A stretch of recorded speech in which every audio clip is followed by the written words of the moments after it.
دوستو history with آسی میں آپ سب کا خیر مقدم ہے۔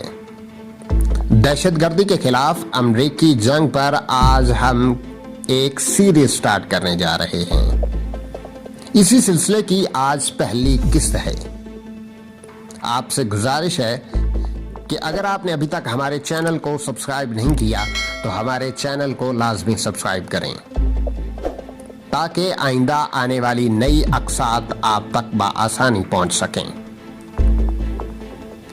امریکہ کی خارجہ پالیسی اپنے طے شدہ مقاصد کے ساتھ جن معاملات کے گرد گھومتی دکھائی دیتی ہے ان میں اسرائیل کا دفاع، دنیا کے تیل اور ایندھن کے ذخائر کا کنٹرول، دنیا کے بحری اور تجارتی راستوں کا کنٹرول، اسلام کے سیاسی تصور کی تباہی، روس کا حصار اور چین کے گھراؤ جیسے معاملات شامل ہیں۔ اس سے قبل کہ امریکہ کی دہشت گردی کے خلاف جنگ کو موضوع بحث بنایا جائے، ضروری ہے کہ اس کے تاریخی پس منظر جس کا تعلق پاکستان سے ہے اس پر نظر دوڑائی جائے۔ پاکستان کوئی ایسی ریاست نہیں ہے جو کسی تاریخی حادثے یا ایک منصوبے کے تحت وجود میں آئی ہو۔ پاکستان ایک نظریاتی اسلامی ریاست ہے جس کے قیام کی تاریخ کم از کم 200 سال پرانی ہے۔ ان امور کے بارے میں جاننا اس لیے بھی ضروری ہے کہ ان کو سمجھے بغیر دہشت گردی کے خلاف جنگ میں ہونے والے واقعات کو سمجھنا مشکل ہے۔ مسلمانوں اور پاکستانیوں میں پاکستان کے وجود اور سالمیت کے خطرے سے دوچار ہونے کے حوالے سے پیدا ہونے والا خیال شاید ایک فطری امر ہے، لیکن یہ امر بھی مسلم ہے کہ پاکستان کو اللہ کے فضل و کرم سے کوئی نقصان نہیں پہنچے گا۔ یہ ہمیشہ قائم رہنے کے لیے بنا ہے۔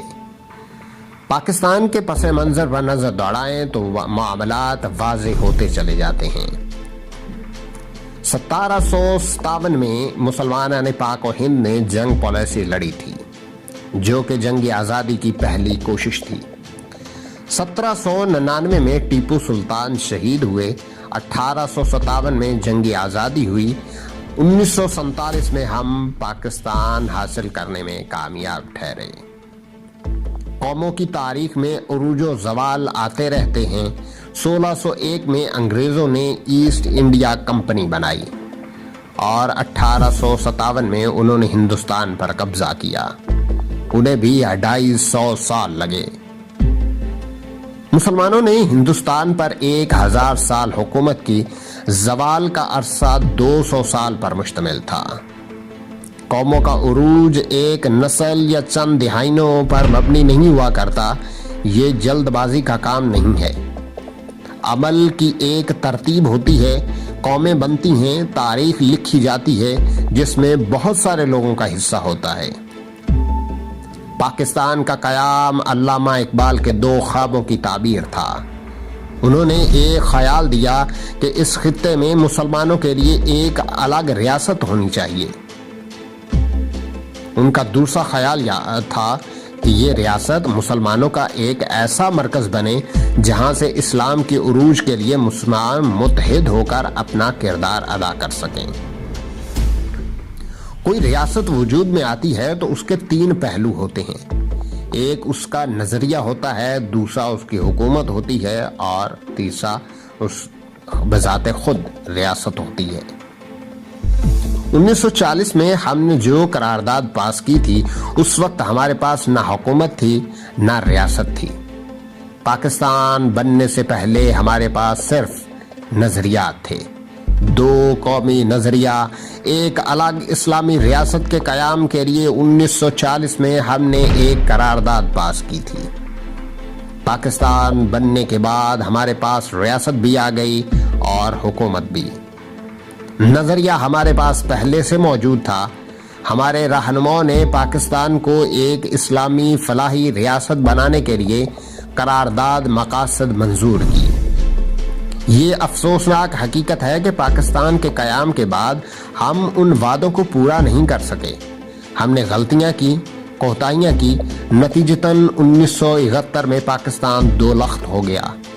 ہمارا نظریہ تقسیم ہوا، ہماری ریاست اور ہماری حکومت ٹوٹ گئی۔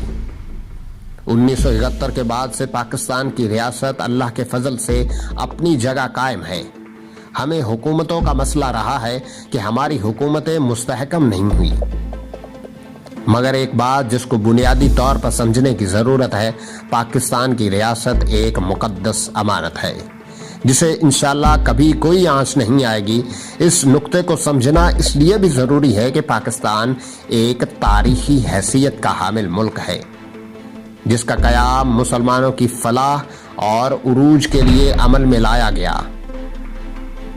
پاکستان کا حصول مسلمانوں کی ان 200 سالہ کاوشوں کا ثمر ہے جو انہوں نے انگریزوں سے آزادی حاصل کرنے کے لیے سر انجام دی۔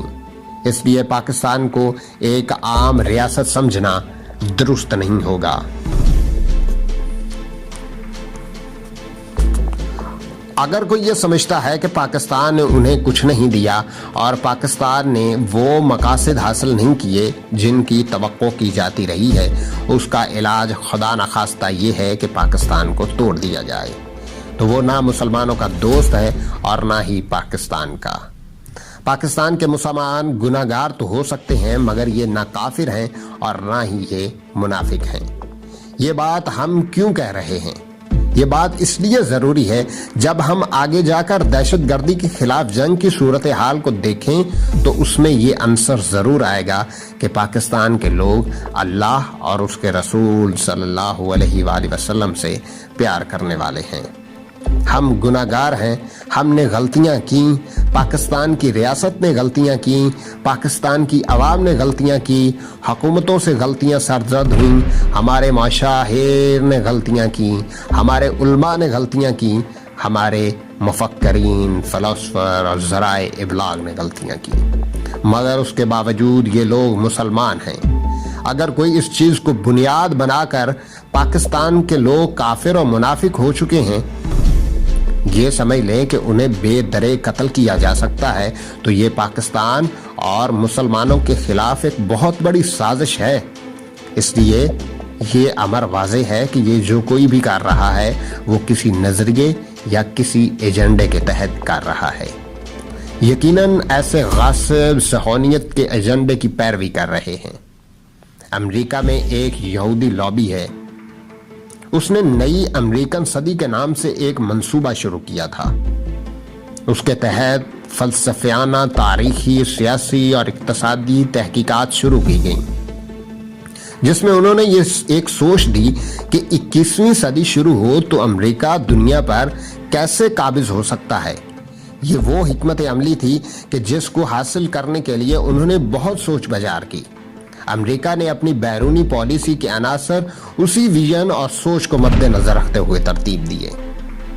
1967 اور 1996 کی بات ہے جب یہودی لابی نے منصوبہ سازی کی اور ایک حکمت عملی طے کی، جس کے تحت یہ طے پایا گیا کہ امریکہ نے 21ویں صدی میں دنیا پر مکمل قبضہ حاصل کرنا ہے۔ آپ گوگل پر جائیں اور امریکن انٹرپرائز انسٹیٹیوٹ ٹائپ کریں تو دیکھیں کیا نکلتا ہے۔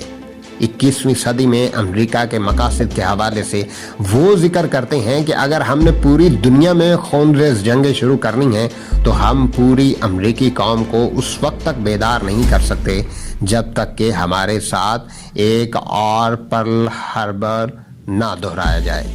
یعنی جس طرح دوسری جنگ عظیم میں جاپانیوں کے پرل ہاربر پر حملے کے بعد پوری امریکی قوم دوسری جنگ عظیم میں کود پڑی تھی، یہ بتانا ضروری ہے کہ امریکہ کو ایک پرل ہاربر کی ضرورت تھی جو انہوں نے 9/11 کی صورت میں حاصل کیا۔